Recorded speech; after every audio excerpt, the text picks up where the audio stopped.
Next देखते हैं fertilisation. ठीक है, फ्यूनेरिया में फर्टिलाइजेशन जो है वो जल के वाटर की उपस्थिति में होती है। ठीक है, फर्टिलाइजेशन के समय मेच्योर एंथ्रेडियम जो है अपरकुलम के नष्ट होने के कारण अपर पार्ट में एक पोर बना लेती है। ठीक है, जल की उपस्थिति में अपरकुलम के खुल जाने से एंथ्रोजॉइड जो है वो एंथ्रेडियम के शीर्ष समूह से स्वतंत्र होता है। ठीक है, एंथ्रोजॉइड्स या मेल गैमिट्स पानी की पतली सतह, ठीक है, के माध्यम से तैरते हुए क्या करता है, आर्किगोनियम तक पहुंचता है। ठीक है, जिसमें मैच्योरिटी के समय, ठीक है, और फर्टिलाइजेशन के कुछ समय पहले जो नेक कैनाल सेल्स होती है वो गल कर एक म्यूसिलेज मटेरियल बनाती है जो पानी सोख कर क्या करता है, फूलता है और कवर सेल्स को अपने दबाव से खोल देता है। ठीक है, इस प्रकार मेल गैमेट्स के लिए रास्ता बन जाता है।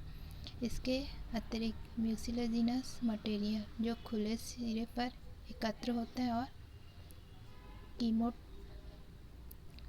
रिस्पॉन्स द्वारा, ठीक है, एंथ्रोजॉइड्स को क्या करता है, अपनी ओर आकर्षित करता है और इसके आधार में स्थित जो एक सेल्स होती है उसके साथ मिलकर क्या करता है, फ्यूजन करता है और जैगोट का फॉर्मेशन करता है। ठीक है, डिप्लॉइड जैगोट का फॉर्मेशन करता है। ठीक है, नेक्स्ट देखते हैं germination of zygote and development of sporophytes.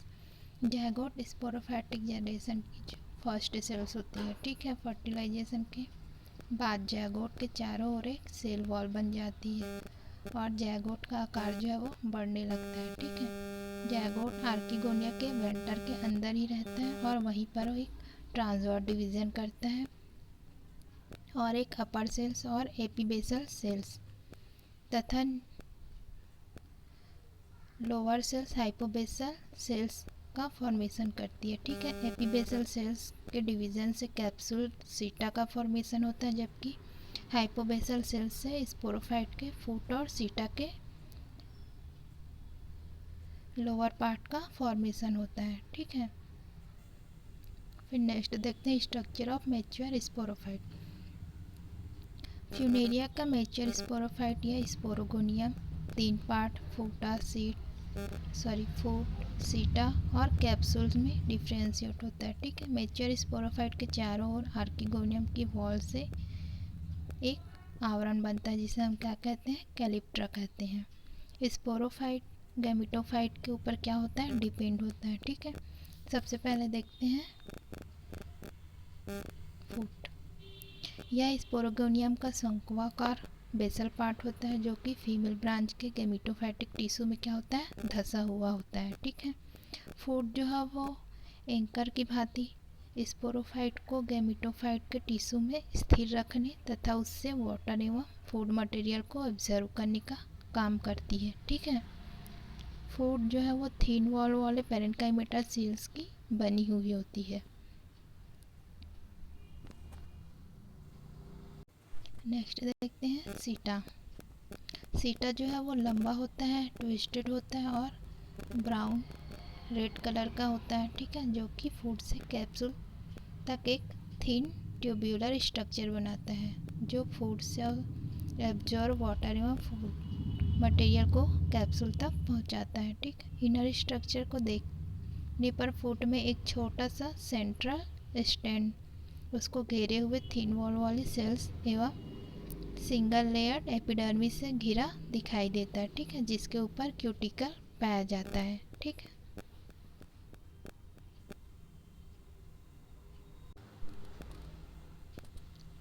ये हमारा क्या है, एपिडर्मिस है। इसमें क्या पाया जाता है, कंडक्टिंग स्टैंड पाए जाते हैं, टिश्यूज प्रेजेंट होती है। ठीक है,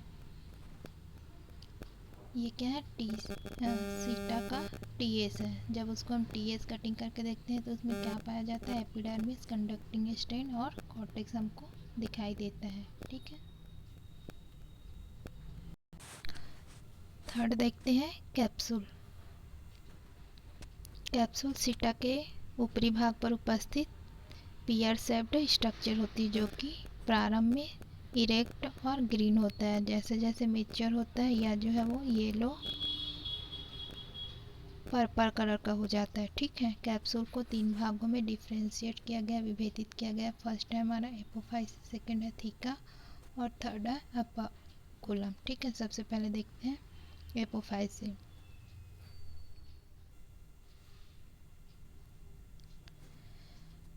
एपोफाइसिस यह कैप्सूल का बेसल पोर्शन होता है। ठीक है, डायग्राम में देखते हैं, ये हमारा क्या है, एपोफाइसी है, जो कहाँ प्रेजेंट होता है, बेसल पार्ट में। ठीक है, जो कि सीटा के संपर्क में होता है। ठीक है, एपोफाइसी का मुख्य कार्य होता है सीटा से वाटर एवं फूड मटेरियल को लेकर कैप्सूल तक पहुंचाना। ठीक है, एपोफाइसी वाले भाग में सबसे बाहर की ओर सिंगल लेयर जो है वो एपिडर्मिस प्रेजेंट होता है, जिसमें कहीं कहीं पर स्टोमेटा पाए जाते हैं। ठीक है, इसके प्रत्येक स्टोमा के नीचे एक सब स्टोमेटल कैविटी प्रेजेंट होती है। ठीक है, एपिडर्मिस के ठीक नीचे क्लोरोफिल युक्त सेल्स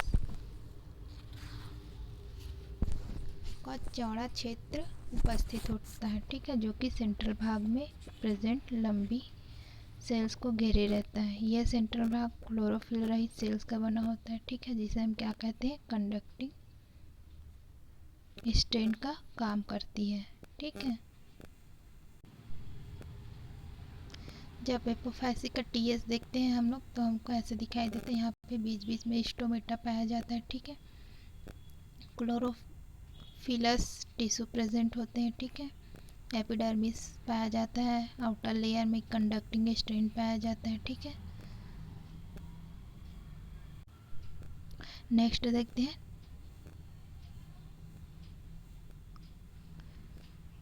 देखते हैं, थीका। ठीक है, यह कैप्सूल का फर्टाइल भाग होता है, जो कि एपोफाइसी एवं अपर्कुलम के मध्य उपस्थित होता है। ठीक है, यह हमारा पार्ट क्या है, इतना थीका है।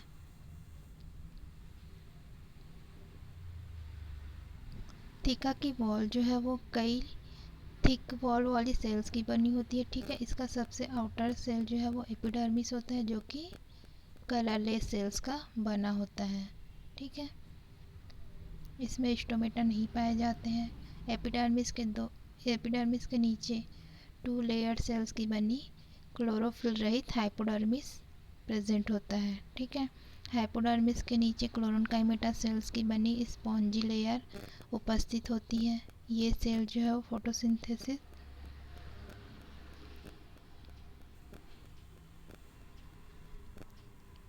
यहाँ पे डायग्राम में देखते हैं। ठीक है, ये हमारा एपिडर्मिस प्रेजेंट है, एपिडर्मिस के नीचे क्या प्रेजेंट है, हाइपोडर्मिस। ठीक है, हाइपोडर्मिस के नीचे क्या होता है, क्लोरोनकाइमेटा सेल्स की बनी स्पॉन्जी लेयर्स पाई जाती है। ठीक है, ये सेल जो है फोटोसिंथेसिस द्वारा अपना फूड मटेरियल स्वयं बनाती है।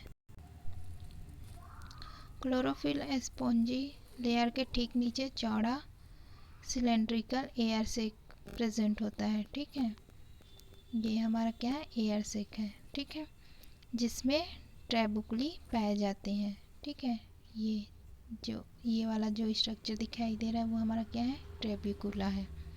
ट्रेबिकुली जो है वो लंबी होती है, ग्रीन कलर की सेल्स की बनी होती है। ठीक है, जो कि एयर सेक की आउटर एवं इनर वॉल को आपस में जोड़कर रखती है। ठीक है, थीका का सेंट्रल भाग इलोंगेटेड सेल्स का बना होता है। ठीक है, जिसे हम क्या कहते हैं, कॉल्यूमेला कहते हैं। ठीक है, ये हमारा क्या है, कॉल्यूमेला है। कॉल्यूमेला की उत्पत्ति जो है वो एंडोथेसियम से होती है। ठीक है, कॉल्यूमेला कंडक्शन का कार्य करती है। ठीक है, फिर नेक्स्ट देखते हैं अपर्कुलम। ठीक है,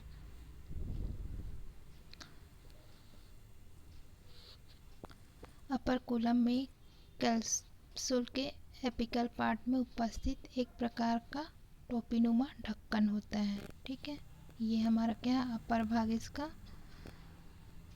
अपर्कुलम है। ठीक है, यह थीका से एक संकरे वलयाकार संकीर्णन कंस्ट्रिक्शन द्वारा क्या होता है, अलग होता है। ठीक है, संकरे भाग के ठीक नीचे एक रिंग या डायफ्राम प्रेजेंट होता है, जो कि 2 से 3 लेयर्ड अरी रूप में व्यवस्थित थिक वॉल वाली सेल्स का बना होता है। ठीक है, रिंग थीका का अपर भाग होता है जो कि पेरिस्टोम से जुड़ा होता है, ठीक है, और यह अपर्कुलम को घेरे रहता है, ठीक है। अपर्कुलम 4 से 5 लेयर सेल्स का बना होता है। इसके ठीक नीचे रिम के किनारे पीले रंग के अनेक मल्टीसेलुलर स्ट्रक्चर उपस्थित होती है जिन्हें हम क्या कहते हैं, पेरिस्टोम कहते हैं, ठीक है। पेरिस्टोम जो है वो कर्व्ड होते हैं, कोनिकल, संकृत तथा 2 रिंग्स में अरेंज होते हैं, टीथ का बना होता है, ठीक है, जिसे हम पेरिस्टोम टीथ कहते हैं, ठीक है। ये आउटर पेरिस्टोम, ये हमारा क्या है, पेरिस्टोम टीथ है, ठीक है। प्रत्येक वलय में 16 मतलब टोटल 32 दंत पाए जाते हैं। बाहरी वलय के पेरिस्टोम टीथ जो है वो बाईं ओर स्पाइरल फॉर्म में मुड़े हुए तथा लाल रंग के होते हैं, ठीक है, जिन पर बहुत से मोटे बार लाइक थिकनिंग्स पाई जाती है, ठीक है। भीतरी पंक्ति के टीथ जो है वो रंगीन, छोटे एवं कोमल होते हैं। पेरिस्टोम टीथ हाइग्रोस्कोपिक होते हैं तथा स्पोर्स के डिस्पर्सल में क्या करते हैं, सहायता करते हैं, ठीक है। नेक्स्ट देखते हैं डायसेंस ऑफ कैप्सूल। मैच्योर होने के बाद जब कैप्सूल सूख जाता है तो उनमें एक तनाव उत्पन्न होता है, ठीक है, जिसके कारण एनुल्स जो है वो टूटकर खिसक जाता है और अपर्कुलम ढक्कन की भांति अलग हो जाता है, ठीक है।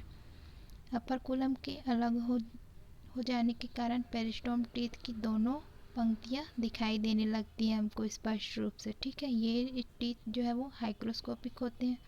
जब वायु शुष्क होती है तो बाहरी पंक्ति के टीथ बाहर की ओर मुड़ जाते हैं जिसके कारण स्पोर झटके के साथ निकलकर टीथ के अग्रसिरों पर आ जाते हैं, ठीक है, और एयर द्वारा क्या होते हैं, वितरित हो जाते हैं, डिफ्यूज्ड हो जाते हैं। जब एयर में मॉइस्चर होती है तो ये टीथ इस नमी को एब्जॉर्ब करके फिर से अंदर की ओर मुड़ जाती है और स्पोर्स को बाहर नहीं निकलने देती है, ठीक है। इनर रोज के टीथ हाइग्रोस्कोपिक मूवमेंट शो नहीं करते हैं। ये टीथ एक स्यू की भांति कार्य करते हैं, ठीक है, और समय समय पर कुछ स्पोर्स के विकिरण में सहायता करते हैं। पेरिस्टोम टीथ वायुमंडल के नमी में थोड़ा सा भी परिवर्तन होने पर क्या करते हैं, बाहर की ओर तथा अंदर की ओर मुड़े रहते हैं, ठीक है, और टीथ के मध्य उपस्थित स्लिट से स्पोर्स बाहर निकलते रहते हैं। लंबी एवं शुष्क सीटा भी स्पोर्स के विकिरण में क्या करती है, सहायता करती है, ठीक है। सीटा में होने वाले हाइग्रोस्कोपिक मूवमेंट के कारण कैप्सूल राउंड और राउंड घूमता रहता है जिसके कारण स्पोर धीरे धीरे बाहर निकलते रहते हैं, ठीक है। इस प्रकार से कैप्सूल का विस्फोटन होता है, ठीक है। फिर देखते हैं spores and their germination. Funaria के स्पोर्स जो है वो हैप्लॉइड एवं गोलाकार होते हैं। प्रत्येक स्पोर्स 2 लेयर्ड वॉल के द्वारा घिरा रहता है। इसके आउटर वॉल जो है स्मूथ एवं रंगीन होते हैं, ठीक है, कलर्ड होते हैं। इसे एक्साइन या एक्सोपोरियम कहते हैं। इनर वॉल को इंटाइन या एंडोपोरियम कहते हैं, ठीक है। स्पोर्स के अंदर एक न्यूक्लियस, कई क्लोरोप्लास्ट और ऑयल ड्रॉप्स पाई जाती हैं, ठीक है।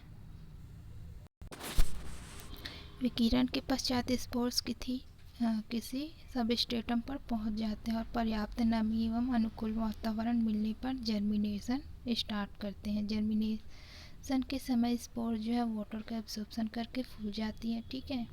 इनका एक्जोस्पोरियम एक या अधिक स्थानों पर क्या होता है, फट जाता है तथा एंडोस्पोरियम जर्म ट्यूब के रूप में बाहर निकल आती है।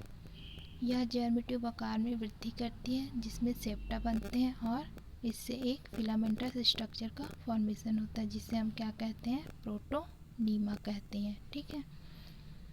प्रत्येक प्रोटोनीमा अत्यधिक ब्रांच हो जाता है जिससे 2 प्रकार की ब्रांचेस बनती हैं।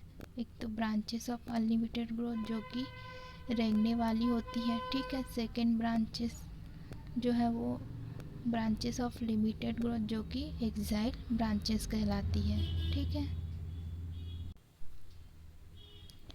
असीमित वृद्धि वाली शाखाएं सॉफ्ट तथा भूरे रंग की होती है जो प्रोटोनीमा को संभाल कर रखती है, ठीक है। ये ब्रांचेस भूमि से वाटर एवं मिनरल फूड फूड मटेरियल का अवशोषण करती है, जिसके कारण इन्हें राइजोइडल ब्रांच भी कहते हैं। ठीक है, इन्हीं ब्रांचेस से कुछ एरियल ब्रांचेस उत्पन्न होती हैं। इन ब्रांचेस में क्लोरोप्लास्ट पाया जाता है। ठीक है, इन ब्रांचेस पर बड्स जो है वो उत्पन्न होती है, जो अलग होने पर एक नए प्लांट को रिप्रोड्यूस करती है। ठीक है, इस प्रकार से नए प्लांट का जर्मिनेशन होता है।